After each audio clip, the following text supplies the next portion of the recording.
After that first song comes the welcome.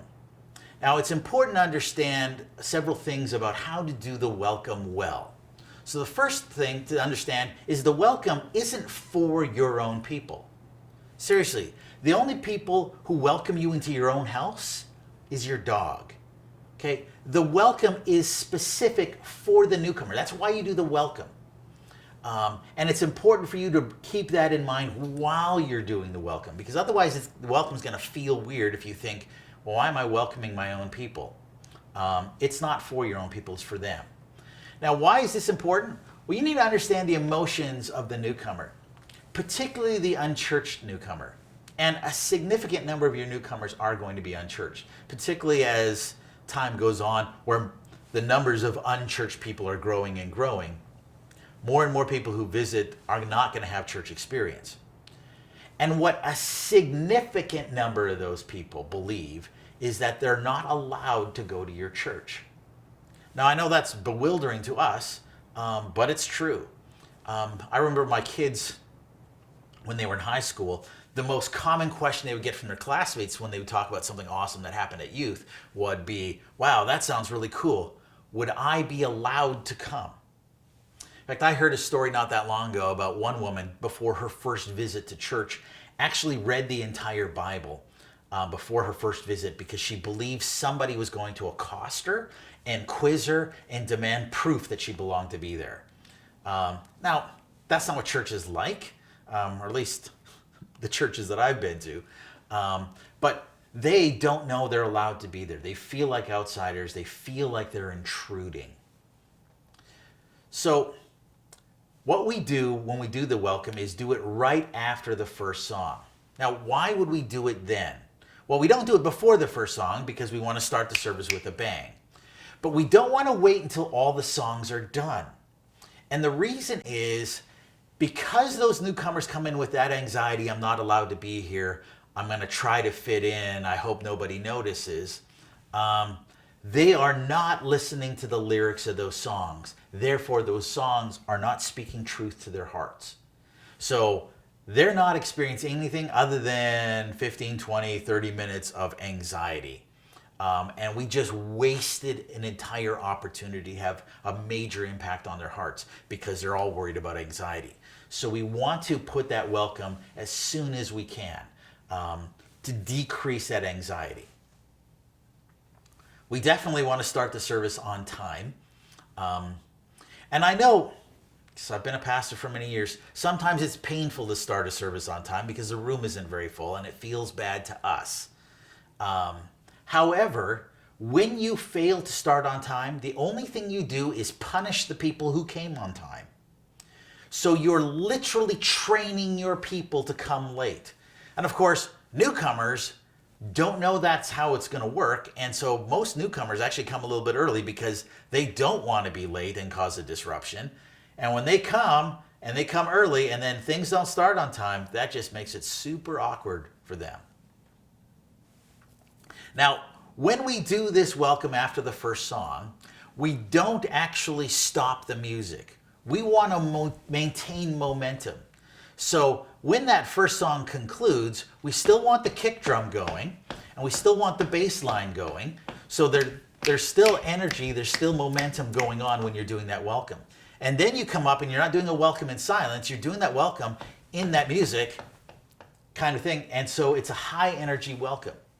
Now, when you actually do the welcome, there's a number of things that is important that you need to do. So first, do you introduce yourself?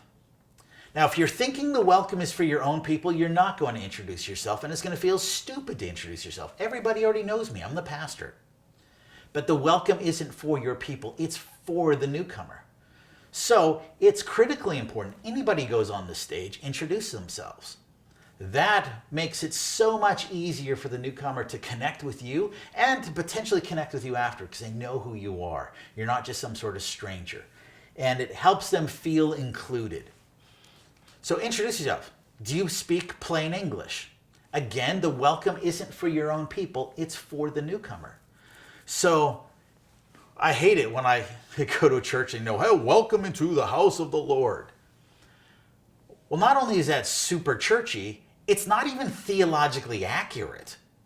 Our building isn't the house of the Lord.